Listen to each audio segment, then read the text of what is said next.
Ok, số này đó, nên chẳng những to mê đến dương và to tiết dương chỗ từ đó của mua được mình phụ thá frame tour chẳng frame tour này cứ mình tại mùi tế hay nơiក្នុងmùi tour nó mình option 2chẳngរបៀបប្រើរបស់វាគឺគ្រាន់តែធ្វើការគូសទ្រង់ទ្រាយដែលយើងចង់បានមកយើងចង់បានត្រវេយើងយកត្រវេអញ្ចឹងមកហើយនៅពេលដែលយើងគូសហើយយើងអាចធ្វើការកែទ្រង់ទ្រាយវាបានដូចគ្នាករណីយើងចង់បានជារាងការ៉េយើងចុចស៊ីឲ្យជាប់យើងរួចយើងទាញមកនោះបានផ្ទៃការ៉េ option មួយទៀតបើសិនជាយើងធ្វើការទាញដោយមិនបានចុចស៊ីវានឹងចេញទ្រង់ទ្រាយបែបនេះដូចពងក្រពើអញ្ចឹងករណីយើងចង់បានរង្វង់មូលយើងចុចស៊ីឲ្យជាប់មកយើងទាញមកវាបានរង្វង់មូលអញ្ចឹងនៅក្នុងប្រអប់ទាំងអស់ហ្នឹងយើងអាចធ្វើការបន្ថែមនៅរូបភាពបានបាទអញ្ចឹងឥឡូវខ្ញុំសុំយកតែពី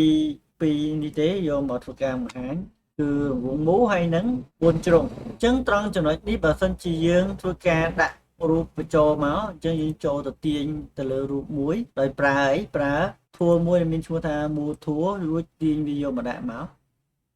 បោះប្រឡែងដៃចូលមកវានឹងដោយសារអីដោយសារកន្លែងនេះយើងអត់ទាន់បានតម្លាក់វាចូលទៅកាន់ frame អញ្ចឹងមានយើងចង់តម្លាក់វាចូល frame មួយណាអញ្ចឹងឧទាហរណ៍ថាខ្ញុំចង់តម្លាក់ចូលទៅក្នុង frame ដែលមាននៅក្នុងរូបការ៉េនេះអញ្ចឹងគាត់ទាញវាយកតម្លាក់ចូលមកហើយកន្លែងនេះយើងចង់ប្រិចព្រមវាធ្វើបែបម៉េចប្រិចព្រមរូប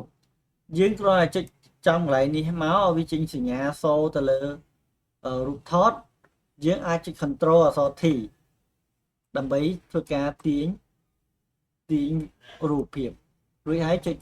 tick ឬក៏ double click អញ្ចឹងកន្លែងនេះក៏មានដូចគ្នាដែរពេលយើងយកកន្លែងមួធួនេះមកវាមានកន្លែង show transform អញ្ចឹងចុចកន្លែងហ្នឹងមកបានដូចគ្នាណា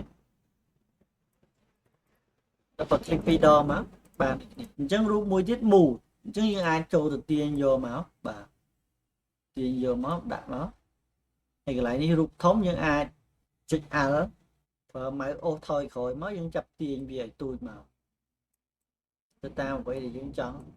បានរួចហើយយើងចុច tick មួយមកឬក៏ double click កន្លែងនេះយើងអូសវាចូលទៅលើ frame ដែលយើងចង់ដាក់មករួចហើយយើងធ្វើការសេរីអញ្ចឹងទំហំកន្លែង frame នេះយើងអាចធ្វើការប្រិចព្រមបានណាគ្រា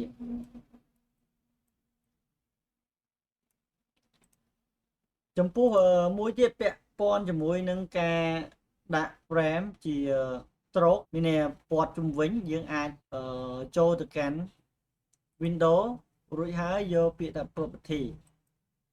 អញ្ចឹងកន្លែងនេះមាន stroke នេះអញ្ចឹងយើងចង់បាន stroke ប្រមាណ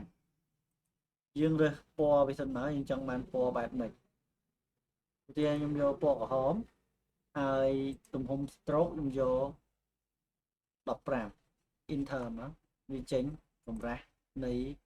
stroke អញ្ចឹងអានេះដូចគ្នាណាយើងចង់បានពណ៌អីហើយយកកម្រាស់ប្រមាណ